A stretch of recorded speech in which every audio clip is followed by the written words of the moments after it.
जो given graphs है उसमें कौन सा ग्राफ करेक्ट होने वाला है, तो ध्यान देना। आपको पता होना चाहिए कि मोस्टली का जो उन्होंने इक्वेशन दिया हुआ था, इक्वेशन क्या था आपके पास, तो उन्होंने एक्सरे का जो फ्रिक्वेंसी निकल रहा था उसका रूट जो था वो प्रोपोर्शनल टू था जेड।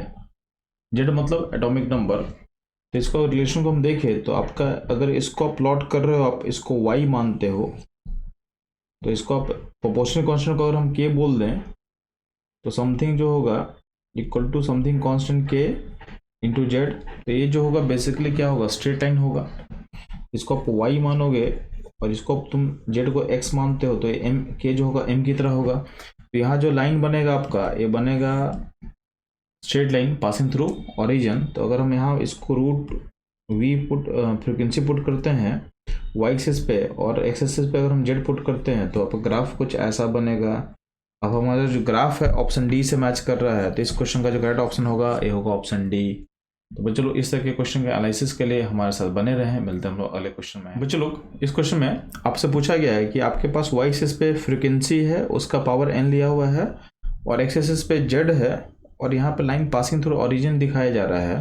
तो बोला गया है जो पावर एन होगा इसका वैल्यू क्या होगा। तो ध्यान देना, आपको एक्सरे का फ्रिक्वेंसी और जेड का रिलेशन पता होना चाहिए जो मोस्टली ने दिया था। ये क्या होता है, root over frequency is proportional to क्या होता है, जेड होता है। यानी इसको आप लिख सकते हो root frequency equal to some constant के इंटू जेड। तो फ्रिक्वेंसी का पावर बेसिकली यहाँ पे क्या हो गया, ये हो गया हाफ। तो इस इक्वेशन को आप अगर इक्वेट करते हो तो ये हो गया आपका वाई एक्सिस पे होगा और जेड हो गया आपके एक्स एक्सिस पे। तो आपका जो पावर जो एन है यहाँ पे क्या होगा, हाफ होगा। तो एन को आप हाफ बोल सकते हो। बच्चों लोग इस तरह की इन्फॉर्मेटिव वीडियो के लिए हमारे साथ बने रहें। मिलते हैं हम लोग अगले क्वेश्चन में। बच्चों लोग इस क्वेश्चन में पूछा गया है कि the number of S electron present in an ion with 55 proton, यानी आपको जेड दे दिया है 55, यानी एलिमेंट क्या हो गया बच्चों लोग, caesium, in its unipositive state, यानी उसके +1 स्टेट में, यानी आपको सीजियम प्लस में एस का इलेक्ट्रॉन निकालना है। तो ध्यान देना, सीजियम जो होता है, सीजियम कहीं ना कहीं हमको सीजियम का कॉन्फ़िगरेशन पता होना चाहिए। तो आपको सिंपली पता करना है कि सीजियम का आउटर मोस्ट कॉन्फ़िगरेशन क्या होता है। तो सीजियम का आउटर मोस्ट कॉन्फ़िगरेशन होगा जो बेसिकली जेनन 6s1 होता है। तो ध्यान देना, अगर 6s1 हो चुका है इसका मतलब ऑटोमेटिक इसके अंदर 1s2 फिलअप हो चुका होगा, 2s2 फिलअप हो चुका होगा, 3s2 फिलअप हो चुका होगा, 4s2 फिलअप हो चुका होगा एंड 5s2 फिलअप हो चुका होगा। यानी सारा s के भरने के बाद ना 6 में इलेक्ट्रॉन जाएगा 6s में। अब इस सीजियम का अगर हम +1 अगर करते हैं तो आपका जो आउटर मोस्ट 6s का इलेक्ट्रॉन बाहर निकल जाएगा। तो नोबेल गैस अचीव कर चुका होगा। तो अगर इस +1 सेट में अगर आपको देखना है कितना इलेक्ट्रॉन s में होने वाला, तो क्या होगा, यहाँ से 2, यहाँ से 2, यहाँ से 2, यहाँ 2, यहाँ 2, यानी सम क्या हो जाएगा चलो, तो सम हो जाएगा 10। इसका करेक्ट ऑप्शन जो होगा डी होने वाला है। बच्चों लोग इस तरह के इंटरेस्टिंग सॉल्यूशंस के लिए हमारे साथ बने रहे। मिलते हैं हम लोग अगले क्वेश्चन में। बच्चों लोग इस क्वेश्चन में आपको मैथ द कॉलम करना है। तो ध्यान देना, तो ये आपके लिस्ट 1 में कुछ एलिमेंट्स का एटॉमिक नंबर दिया हुआ है और लिस्ट 2 में आपका ब्लॉक दिया हुआ, किस ब्लॉक में बिलोंग करेगा। तो ध्यान देंगे, आपका जो 37 है, 37 रुबीडियम होता है। तो रुबीडियम बेसिकली किस ब्लॉक का एलिमेंट है, एस ब्लॉक का एलिमेंट है बच्चों लोग। ए के लिए क्या होगा 4, ठीक। अब ए के लिए जो 4 है वो 2 ऑप्शन में है, ऑप्शन ए और बी में से है, ठीक है। 52 जो होता है एलिमेंट बच्चों लोग, तो इसको देखो, तो इसका अगर कॉन्फ़िगरेशन आप निकालते हो तो इसका नियरेस्ट नोबेल गैस होगा krypton, krypton 5s2 4d10 and 5p4, ठीक है। यानी लास्ट इलेक्ट्रॉन कहाँ गया, पी में गया है। तो सी जो होगा, सी Np2 जो होगा वो होगा पी ब्लॉक का एलिमेंट होगा। 78 जो होता है डी ब्लॉक का होता है, ये होता है प्लेटिनम Pt, तो होगा डी ब्लॉक का एलिमेंट होगा। यानी बी के लिए होगा 2, सी के लिए होगा 1। तो अगर आप देखोगे 3 सारे ऑप्शन से आपका जो ए ऑप्शन होगा करेक्ट होने वाला है, ठीक है। +65 जो होता है चलो, 65 कहाँ होता है, एफ ब्लॉक का एलिमेंट होता है। अगर आपको अगर नहीं याद है तो सिंपली आप इसका कॉन्फ़िगरेशन लिखो। कॉन्फ़िगरेशन क्या होगा, जेनन 54 6s2 56 एंड 4f9। तो आपका अल्टीमेटली क्या गया, आपका जो लास्ट इलेक्ट्रॉन कहाँ जा रहा है, एफ में जा रहा है। तो लास्ट इलेक्ट्रॉन अगर एफ में जाएगा इसका मतलब क्या है, ए ब्लॉक होगा एफ, ब्लॉक होगा एफ ब्लॉक का। यानी आपका ए का हो चुका है 3, ए का हो गया 4, ठीक है। बी का हो गया बच्चों लोग कितना, बी का हो चुका है 2, सी का क्या हो बच्चों लोग, सी का 1 और डी का हो गया है 3। ठीक है, तो बच्चों लोग इस तरह के क्वेश्चन का अप्रोच के लिए हमारे साथ बने रहें। मिलते हैं हम लोग अगले क्वेश्चन में। बच्चों लोग इस क्वेश्चन में आपसे पूछा गया है कि किन दो एलिमेंट के बीच का इलेक्ट्रॉन की एंथैल्पी क्या होगा, का डिफरेंस मैक्सिमम होगा। तो ध्यान देना, यहाँ पे जो भी एलिमेंट लिया हुआ, तो क्या क्या एलिमेंट लिया हुआ है आपके पास, नियन है, आर्गन है। तो नियन आर्गन ये दोनों नोबेल गैस से बिलोंग करता है, और आपके पास फ्लोरीन है और क्लोरीन है, ये दोनों कहाँ से बिलोंग करता है, हैलोजन फैमिली से। तो ध्यान देंगे, या तो आपको पता होना चाहिए क्या कि इनका वैल्यूज आपको याद होना चाहिए, तो वैल्यूज याद रखना। तो नियन और आर्गन जो नोबेल गैस है, तो नोबेल गैस का इलेक्ट्रॉन की एंथैल्पी पॉजिटिव होता है, तो इसका वैल्यू होता है 116, इनका वैल्यू होता है 96 पॉजिटिव में। ठीक है, फ्लोरीन और क्लोरीन इलेक्ट्रॉन की एंथैल्पी जो होता है नेगेटिव वैल्यू होता है, नहीं इसमें इलेक्ट्रॉन ऐड करने पर एनर्जी क्या होता है, रिलीज होगा, तो इनका वैल्यू होता है -328 एंड -32349। अब इस वैल्यूज में ध्यान देना, इन वैल्यूज में मैं यूनिट को मैं नेगलेक्ट कर रहा हूँ, मैंने किलोजूल पर मोल मैं लिख नहीं रहा हूँ सिंप्लीफाई करने के लिए, तो इनका यूनिट क्या होगा, किलोजूल पर मोल होने वाला है। ठीक है, तो अब देखोगे मैक्सिमम डिफरेंस कब आएगा, जब आपका नेगेटिव वैल्यू मैक्सिमम होगा मैग्नीट्यूड में और पॉजिटिव वैल्यू पे क्या होगा, मैक्सिमम होगा। इन मैक्सिमम डिफरेंस कब आने वाला है, आपके नियन और क्लोरीन में, यानी आपका जो ऑप्शन ए होगा करेक्ट। तो अगर आपको वैल्यू याद नहीं भी होता तो भी आप बना सकते थे, बस आपको ये पता होना चाहिए था कि हैलोजन फैमिली में क्लोरीन का इलेक्ट्रॉन एंथैल्पी मैक्सिमम होता है, नेगेटिव वैल्यू यानी यहाँ पे एनर्जी निकल रहा है, और नोबेल गैस फैमिली में नियन मैक्सिमम इलेक्ट्रॉन, हमको उसमें मैक्सिमम एनर्जी देना पड़ता है नियन को। ठीक है, तो नियॉन को हमको मैक्सिमम एनर्जी क्या होगा, देना पड़ता है, तो डिफरेंस क्या होगा उनके बीच का, क्या होगा, मैक्सिमम होगा। तो बच्चों लोग इस तरह के क्वेश्चन का एनालिसिस के लिए हमारे साथ बने रहें। मिलते हैं हम लोग अगले क्वेश्चन में। बच्चों लोग इस क्वेश्चन में आपके पास कुछ एलिमेंट दिए हुए हैं और आपसे पूछा गया है इनके इलेक्ट्रोनेगेटिविटी का ऑर्डर। तो ध्यान देना, इसमें जो एलिमेंट मेंशन किया हुआ है, तो एक ब्रोमीन है, ब्रोमीन के नीचे क्या होता है, आयोडीन, उसके नीचे होता है 80, तो इसमें ब्रोमीन ने 80 मेंशन किया हुआ है। ठीक है, और क्या है आपके पास, कार्बन फैमिली है, तो ये क्लोरीन यहाँ होगा, फ्लोरीन यहाँ होगा, और यहाँ पे क्या होगा, चलो यहाँ पे आपके पास ऑक्सीजन, नाइट्रोजन, कार्बन, तो ये कार्बन मेंशन किया हुआ है, और साथ में क्या है, फॉस्फोरस मेंशन किया हुआ है। तो ध्यान देना, अगर आपको इसमें अगर आपको पता है तो कुछ एलिमेंट का अगर आपको इलेक्ट्रोनेगेटिविटी अगर याद है तो आपके लिए चीज़ें बहुत ईजी हो जाएंगी। तो कार्बन का जो इलेक्ट्रोनेगेटिविटी होता है 2.5 होता है, अराउंड 2.5 होता है। फॉस्फोरस होता है 2.1 के आसपास होता है। ठीक है, ब्रोमीन होता है 2.9 के अराउंड होता है, और जो 80 होता है 2.2 के अराउंड होता है। तो अब इसके अकॉर्डिंग आप अलाइन कर सकते हो, तो अलाइन जब करोगे तो हाईएस्ट होगा किसका वैल्यू बच्चों लोग, ब्रोमीन का। ठीक है, और उसके बाद क्या आएगा, कार्बन आएगा। तो ब्रोमीन के बाद कार्बन जो है आपके पास ऑप्शन बस बी में दिया हुआ है। तो मेरा बोलना है कि अगर आपको 80 का अगर इलेक्ट्रोनेगेटिविटी अगर याद नहीं भी रहेगा तो भी अगर आप एक दो एलिमेंट कभी अगर ढंग से आप याद किए हो तभी इस ऑर्डर को आप टिक कर सकते थे। तो आपको ये जानना है कि बिना इन्फॉर्मेशन मिनिमम याद किए भी हम टिक कैसे कर सकते हैं। तो ब्रोमीन हैलोजन था, ब्रोमीन नॉर्मली लोगों को याद होता है, ब्रोमीन हाईएस्ट होगा। ब्रोमीन हाईएस्ट कहाँ था, दो ही जगह पे था, ऑप्शन बी एंड सी में। बट हम फिर क्या देखे, ब्रोमीन के बाद तो नॉर्मली कार्बन ही आएगा। ठीक है, तो ब्रोमीन कार्बन दो ऐसा वाला होता है जो नॉर्मली लोग को याद होता है, तो ब्रोमीन के बाद कार्बन होगा, तो इसका मतलब ऑप्शन बी जो होगा करेक्ट होगा। तो इस तरीके के अप्रोच के लिए हमारे साथ बने रहे। मिलते हैं हम लोग अगले क्वेश्चन में। बच्चों लोग इस क्वेश्चन में आपके सामने सेकंड पीरियड के एलिमेंट का कुछ लिस्ट दिया हुआ है और इसको आपको अरेंज करना है फर्स्ट आर्नेशन एंथैल्पी के अकॉर्डिंग। तो ध्यान देना, तो मैं सेकंड पीरियड के एलिमेंट को मैं थोड़ा सा लिख देता हूँ ऑर्डर वाइज। लिथियम होगा, फिर बेरिलियम होगा, फिर क्या होगा, बोरोन होगा, फिर कार्बन, नाइट्रोजन, ऑक्सीजन, फ्लोरीन। अब ध्यान ना, इनका जो आउटर मोस्ट कॉन्फ़िगरेशन होगा मैं लिख रहा हूँ, तो हीलियम होगा, यहाँ पे होगा 2s1, यहाँ होगा 2s2, ये होगा 2s2 2p1, ये होगा 2s2 2p2, ये होगा 2s2 2p3, ये होगा 2s2 2p4 and last fluorine है हो जाएगा 2s2 2p5। अब ध्यान देना, आपको पता है कि जैसे जैसे हम अलोंग द पीरियड मूव करते हैं तो हमारा आर्नेशन एंथैल्पी क्या होना चाहिए था, बढ़ना चाहिए था। तो जनरल ट्रेंड क्या बोलता है कि जैसे जैसे मूव करेंगे अलोंग द पीरियड में तो ये बढ़ना चाहिए, ठीक है, ये बढ़ना चाहिए। तो उसमें क्या होता है कि आपका ऑर्डर ऐसे चलेगा। अब इसमें एक्सेप्शन कहाँ आता है, तो जहाँ पे हाफ फिल या फुल फिल आपके पास ऑर्बिटल दिखेगा, जहाँ half fill full fill subshell दिखेगा, वहाँ से इलेक्ट्रॉन निकालना थोड़ा सा डिफिकल्ट हो जाता है। यानी नाइट्रोजन हाफ फिल है, तो यहाँ इसका जो आयनिक पी होगा वो अपने नेक्स्ट एलिमेंट ऑक्सीजन से आगे निकल जाता है, ये यहाँ पे लाई करेगा। और जो आपका बेरिलियम है फुलफिल्ड है, तो ये अपने नेक्स्ट एलिमेंट जो है बोरोन से बस हल्का सा आगे निकलेगा। तो आपका जो ऑर्डर होगा उसमें सबसे लोएस्ट होगा लिथियम, फिर होगा बोरोन, ठीक है, फिर बेरिलियम, फिर कार्बन, फिर ऑक्सीजन, फिर नाइट्रोजन, फिर फ्लोरीन होगा। यानी आपका जो ऑप्शन नंबर सी होगा हमारे सॉल्यूशन से मैच कर रहा है, यानी ये क्या होगा, करेक्ट होगा, ठीक है। तो बच्चों लोग इस तरह के अप्रोच के लिए हमारे साथ जुड़े रहे। मिलते हैं हम लोग अगले क्वेश्चन में। बच्चों लोग इस क्वेश्चन में आपसे पूछा गया है कि कौन कौन सा स्टेटमेंट क्या हो करेक्ट नहीं होगा, ठीक है। तो पहला स्टेटमेंट दिया हुआ है इलेक्ट्रॉन की enthalpy of fluorine is more negative than that of chlorine.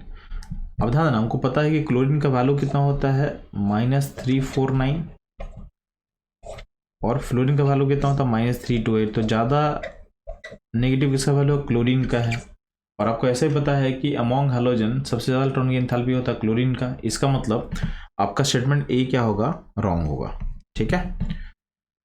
B का हम बात करते हैं, तो ionisation enthalpy decrease in a group of periodic table. तो ध्यान देना, जब भी आप डाउन द ग्रुप में मूव करते हो तो एटम में नया नया सेल ऐड होगा।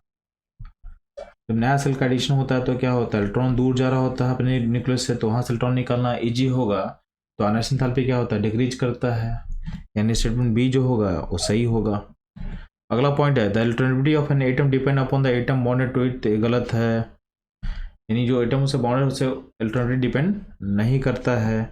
अगला पॉइंट है Al2O3 and NO are example of amphoteric oxide. ध्यान ना, आपका जो NO है एग्जाम्पल होता है न्यूट्रल ऑक्साइड का, और Al2O3 एग्जाम्पल होता है एम्फोटेरिक का, ठीक है।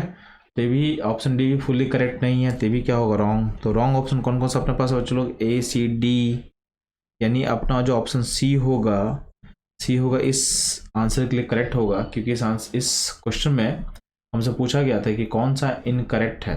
तो इनकरेक्ट होगा A C and D statement, यानी ऑप्शन सी क्या होगा, करेक्ट होने वाला है। तो बच्चों लोग इस तरह के क्वेश्चन के एनालिसिस के लिए हमारे साथ जुड़े रहे। मिलते हैं हम लोग अगले क्वेश्चन में। बच्चों लोग इस क्वेश्चन बोला गया है कि कौन सा ऑप्शन में सारे आयंस आइसोइलेक्ट्रॉनिक इन नेचर होंगे। आइसोइलेक्ट्रॉनिक का मतलब क्या होता है बच्चों लोग, इसका मतलब होता है सेम नंबर ऑफ इलेक्ट्रॉन। तो अब देखोगे पहले वाले केस में क्या है कि N-3 O-2 F-, इन सब में 10 इलेक्ट्रॉन है, बस S-2 में क्या होगा, 18 हो जाएगा, 18 इलेक्ट्रॉन हो जाएगा। तो ये आपका ऑप्शन नहीं हो सकता है। बी में मैं देखता हूँ तो लिथियम प्लस में 2 इलेक्ट्रॉन होगा, बाकी सोडियम प्लस Mg+2 में होगा 10 इलेक्ट्रॉन, कैल्शियम में होगा 20, उसमें से 2 आप निकाल दिए, तो 2 निकालने पे क्या बचेगा, ये बचेगा 18, ठीक है। तो बी ऑप्शन में भी क्या है, सारा का सारा इलेक्ट्रॉनिक नहीं दिख रहा आपको। जो ऑप्शन आपको सी दिखेगा, तो सी में क्या है, barium +2, strontium +2, K+ and calcium +2 है। तो इन सारे में आप देखोगे तो आपका बैरियम स्ट्रोंशियम सारा सेम ग्रुप का एलिमेंट्स है, तो इसमें इलेक्ट्रॉन कभी सेम रहेगा ही नहीं, ठीक है। इसको भी हटा सकते हो। ऑप्शन डी में देखोगे तो पोटेशियम +18 होगा, Cl- AB18 होगा, AB18 होगा और AB18 होगा। इसमें सारे इलेक्ट्रॉन सब में क्या है, सेम है। तो ये जो ऑप्शन डी है इसमें जो भी आपके आयंस है वो सब का सब क्या होगा, आइसोटोनिक होने वाला है। तो आपका जो ऑप्शन डी होगा इस क्वेश्चन का करेक्ट आंसर होगा। तो बच्चों लोग मिलते हैं हम लोग अगले क्वेश्चन में। बच्चों लोग इस क्वेश्चन में आपसे पूछा गया है कि इनमें से कौन सा इनकरेक्ट ऑप्शन होगा। और यहाँ पे बेसिकली क्या है, तो आपके पास हाइड्रोजन फैमिली और ऑक्सीजन फैमिली के एलिमेंट्स के इलेक्ट्रोनेगेटिव को कंपेयर करके बोला गया है। तो ध्यान देना, आपके प्रोसेस को इजी करने के लिए हम लोग क्या करते हैं, आपकी दोनों फैमिली का जो इलेक्ट्रोनेगेटिव का वैल्यू होगा उसको हम लोग पहले लिख लेंगे, ठीक है। तो आपके पास क्या है, ऑक्सीजन फैमिली में जो एलिमेंट होगा क्या होगा, ऑक्सीजन होगा, फिर क्या होगा चलो आपका सल्फर होगा, Ac होगा, Ac और क्या होगा, T होता है, T के बाद क्या होगा चलो PO होता है, क्या होता है, पोलोनियम होता है।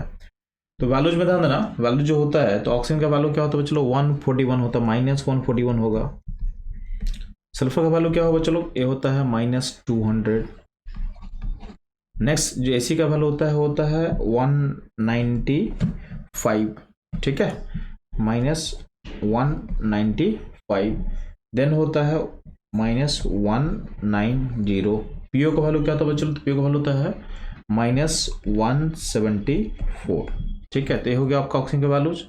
अगर बात करते हैं हाइड्रोजन्स में, तो फ्लोरीन, क्लोरीन, ब्रोमीन, आयोडीन इन 80 होता है। तो फ्लोरीन का वैल्यू होता है -328, क्लोरीन होता है -349, आपका जो ब्रोमीन होगा होता है -325 होता है, आई होता है -295 होगा, और जो 80 होता है बच्चों लोग, 80 होता है -270। ये सारा वैल्यू नेगेटिव में है, तो अगर हम साइन नेगेटिव को कंसिडर कर लेते हैं, नेगेटिव मतलब -2 -3 में अगर आपसे पूछा जाए तो बड़ा किसको बोलोगे आप? तो नेगेटिव साइन को लेने के बाद हम बोलते हैं कि -2 इज ग्रेटर देन -3। तो वही काम मैं यहाँ करने बोल रहा हूँ। तो आपको नेगेटिव साइन अगर आप लेके चलते हो तो ध्यान देना, फ्लोरीन का पहला ऑप्शन को देखते हैं। तो फर्स्ट ऑप्शन में फ्लोरीन कितना -328 है और क्लोरीन है -349। तो ये आपका सही है, ठीक है, बड़ा होगा क्योंकि साइन नेगेटिव आपको लेके चलना है। बी में अगर बात करते हैं तो आई में कितना वाला होता है? आई का होता है -295 और 80 का कितना होता है? चलो 80 होता है -270। ठीक है, तो ये भी सही है। अगर हम बात करते हैं सी में, तो टी का वैल्यू कितना होता है? तो टी का वैल्यू होता है -190 और पी का वैल्यू होता है -174। तो यहाँ था ना, टी का वैल्यू कितना होता है? टी का वैल्यू होता है -190 और पी का वैल्यू होता है -174। तो ये भी सही है। हम डी का बात करते हैं तो डी में क्या होता है? एसी का वैल्यू कितना होता है? चलो एसी का होता है -195 और सल्फर का वैल्यू कितना होगा? -200। तो कहीं ना कहीं रॉन्ग हो जा रहा है, तो ऑप्शन डी होगा जो इनकरेक्ट होगा। ठीक, अब ध्यान ना, अगर आपको इतना नहीं भी पता है तो भी आप सॉल्व कर सकते हो अगर आपको एक्सेप्शन पता होगा। जैसे हैलोजन में आपको पता है कि फ्लोरीन का जो वैल्यू होता है वो क्लोरीन से पीछे होता है और ऑक्सीजन का वैल्यू सबसे पीछे होता है, यानी डाउन द ग्रुप में इलेक्ट्रॉन एंथैल्पी क्या होता है? घटता है। ठीक है, एक्सेप्शन क्या है? फ्लोरीन क्लोरीन से पीछे जाएगा और ऑक्सीजन सबसे पीछे जाएगा। इसका मतलब है इन एक्सेप्शन को हम सोच लेंगे, यानी आपको इतना अगर पता होगा, आपको वैल्यू याद करने में नहीं बोल रहा हूँ, आपको बस ये पता होना चाहिए कि ऑक्सीजन फैमिली में सल्फर हाइस्ट होता है, ठीक है, फिर एसी होता है, फिर एसी के बाद क्या होगा? चलो टी होगा, फिर पीओ होगा, लास्ट में होगा ऑक्सीजन। तो डाउन द ग्रुप में आपका इलेक्ट्रॉन एंथैल्पी डिक्रीज करा, बट आपको पता होना चाहिए इलेक्ट्रॉन एंथैल्पी में यहाँ पे साइन क्या है? माइनस है। ठीक, सेकेंड हैलोजन फैमिली में क्या है? आपके पास फ्लोरीन है, तो फ्लोरीन से बेटर क्या होता है? पहले क्लोरीन होगा, फिर फ्लोरीन होता है, फिर ब्रोमीन होता है, फिर आयोडीन होता है और फिर 80 होता है। तो अगर डाउन द ग्रुप में यहाँ पे क्या हो रहा है? घट रहा है, यानी यहाँ पे जो नेगेटिव साइन है उसको हम सोच रहे हैं कि उसको हम नेग्लेक्ट कर रहे हैं। ठीक है, तो डाउन द ग्रुप में इलेक्ट्रॉन घटने का मतलब यही होता है कि जब इलेक्ट्रॉन ऐड होगा तो एनर्जी कम रिलीज होगा। ठीक, तो यहाँ पे साइन को हम हटा के सोच रहे हैं। तो अब ध्यान देना, इसमें सीक्वेंस में आप देखोगे तो कहीं भी सल्फर और एसी में जो वैल्यू घटेगा, किसमें? एसी में घटेगा, बट चूंकि साइन नेगेटिव है तो नेगेटिव साइन के कारण क्या होगा? सल्फर का जो वैल्यू होता है उससे एसी से कम दिखेगा, बस साइन नेगेटिव के कारण। तो अगर आपको ट्रेंड, अगर आपको सेट याद रहेगा तो भी आप टिक कर सकते थे कि सल्फर का जो वैल्यू होगा वो बड़ा होगा एसी से, बट उसमें साइन नेगेटिव को हम कंसिडर नहीं कर रहे हैं। अब नेगेटिव को जब हम कंसिडर करना चालू करेंगे तो मैं बताना क्या चाह रहा हूँ कि यहाँ वैल्यू कितना था? -200 और यहाँ वैल्यू क्या था एसी का? ये था आपका 195। तो दोनों में बड़ा कौन हो जाएगा? तो बड़ा हो जाएगा एसी वाला। ठीक है, बस मैथमेटिकल साइन देने का कारण बड़ा हो रहा है, बट आपसे कोई पूछेगा ना कि किसका इलेक्ट्रॉन एंथैल्पी हाईएस्ट होता है तो सल्फर का बोलोगे, एसी का नहीं बोलोगे। ठीक है, तो बच्चों लोग इस तरह के क्वेश्चन के एनालिसिस के लिए हमारे साथ जुड़े रहे। मिलते हम लोग अगले क्वेश्चन में। बच्चों लोग, इस क्वेश्चन से पूछा गया है कि आपको अरेंज करना है according to correct metallic character के अकॉर्डिंग। ठीक है, तो ध्यान ना, ये बेरिलियम है, इसके नीचे क्या होता है? Mg होगा और यहाँ पे कहीं पोटेशियम होने वाला है। ठीक, और सिलिकॉन कहाँ होगा? तो सिलिकॉन यहाँ से यहाँ पे सिलिकॉन होगा। तो आपको ध्यान ना, सबसे हाईएस्ट मेटल तो होगा पोटेशियम, फिर मैग्नीशियम। ठीक है, तो पोटेशियम और मैग्नीशियम ऑर्डर में कहाँ दिया बच्चों लोग? तो ये आपके ऑप्शन ए में एंड कहाँ दिया बच्चों लोग? ऑप्शन डी में। अब ध्यान ना, बेरिलियम एम्फोटेरिक होता है और सिलिकॉन होता है एसिडिक। सिलिकॉन ऑक्साइड एसिडिक होता है, इसका मतलब जितना एसिडिक ऑक्साइड होगा उतना ही उसमें मेटालिक कैरेक्टर कम होता है, तो बेरिलियम और सिलिकॉन में अगर हमको हल्का भी आइडिया हो तो बेरिलियम का ऑक्साइड एम्फोटेरिक होता है, सिलिकॉन का ऑक्साइड क्या होता है, एसिडिक होता है। इसका मतलब बेरिलियम का जो मेटल कैरेक्टर क्या होगा, ज़्यादा होगा कंपेयर टू सिलिकॉन। इसका मतलब क्या है कि अगला जो Mg के बाद क्या आएगा, बी आएगा और फिर सिलिकॉन आएगा। इसका मतलब ऑप्शन डी क्या होगा आपका करेक्ट होगा। तो इस तरह के क्वेश्चन के एनालिसिस के लिए हमारे साथ जुड़े रहे हैं। मिलते हैं हम लोग अगले क्वेश्चन में। बच्चों लोग इस क्वेश्चन पूछा गया है, यहाँ पे कुछ आपके पास आइसोट्रोनिक स्पीसीज दिया हुआ है। ये सारा स्पीसीज क्या है, आपस में आइसोट्रोनिक है और इनमें आपको इनका रेडियस कंपेयर करना है। तो ध्यान ना, जब भी रेडियस ऑफ हम बात करते हैं आइसोट्रोनिक का, तो उसमें सिंपल होता है, आपको कॉन्सेप्ट अप्लाई करना है, जिसका जेड ज़्यादा होगा उसका साइज छोटा होगा। तो हम देख लेते हैं। तो कैल्शियम का जेड कितना होता है 20, पोटेशियम का क्या होगा 19, क्लोरीन क्या होता है 17 और एस क्या होता है 16।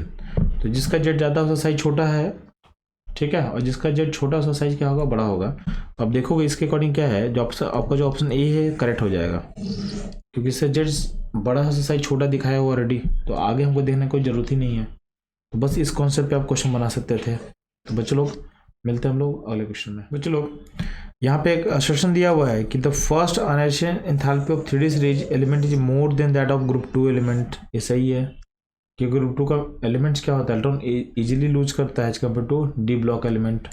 अब रीजन क्या बोला गया, in 3d series the element successive filling of D orbital take place. तो रीजन जो होता है, रीजन तो सही है बट रीजन असर्शन को एक्सप्लेन नहीं कर पा रहा है, ठीक है, कि क्यों first ionization enthalpy of 3d series element जो होता है ग्रुप 2 के एलिमेंट से ज़्यादा होता है। इसका मतलब दोनों सही है बट दोनों आपस में एक दूसरे का रीजन आउट नहीं कर पाएगा, यानी ऑप्शन जो होगा टी करेक्ट होगा। Both A and R are true but R is not correct explanation of A. तो बच्चों लोग मिलते हैं हम लोग अगले क्वेश्चन में। बच्चों लोग इस क्वेश्चन में आपसे पूछा गया है कि यहाँ पे कुछ जो आयन दिया हुआ है इसमें से कितने आयन्स आइसोट्रोनिक होंगे आपस में। तो ध्यान ना, इसमें इलेक्ट्रॉन कितना होगा 10, इसमें कितना होगा 10, इसमें कितना होगा 13, इसमें 10, इसमें भी 10, इसमें कितना बच्चों लोग, इसमें होगा 7, Mg में 12, F में 9 और L+C में 10। तो 10 10 10 10 10। यहाँ पे आप देखोगे कि 5 ऐसे आयन्स हैं जिसका इलेक्ट्रॉन सेम है, तो इसका आंसर आप क्या कर दोगे 5। तो बच्चों लोग इस तरह के क्वेश्चन के लिए हमारे साथ बने रहे। मिलते हैं हम लोग अगले क्वेश्चन में। बच्चों लोग इस क्वेश्चन पूछा गया है कि the number of amphoteric compounds among the following. तो हाँ ना, ये बेसिकली ग्रुप 2 जो है, ग्रुप 2 के ऑक्साइड्स एंड हाइड्रोक्साइड दिया हुआ है। तो ग्रुप 2 में बेरिलियम का ऑक्साइड और हाइड्रोक्साइड क्या होता है एम्फोटेरिक, यानी ANC जो होगा ये होगा एम्फोटेरिक। तो इसका आंसर क्या हो जाएगा, इसका आंसर हो जाएगा 2। तो बच्चों लोग मिलते हैं हम लोग अगले क्वेश्चन में। बच्चों लोग इस क्वेश्चन में पूछा गया है कि इसमें से एसिडिक ऑक्साइड्स जो होगा वो कितना होगा। ध्यान देना, आपको पता है कि NO क्या होता है न्यूट्रल, NO2 क्या होगा बेसिक, CO क्या होगा बेसिक, CO क्या होगा न्यूट्रल, SO2 AB क्या होगा न्यूट्रल। अब इसके अलावा जो है जिसको मैं रेड कलर से मैं मार्क करूंगा N2O3, NO2, Cl2O7 and SO2, ये सब क्या होता है एसिडिक। तो एसिडिक ऑक्साइड का नंबर कितना हो जाएगा बच्चों लोग, इसका नंबर हो जाएगा 4। तो बच्चों लोग इस तरह के क्वेश्चन के एनालिसिस के लिए हमारे साथ जुड़े रहे हैं। मिलते हैं हम लोग अगले क्वेश्चन में।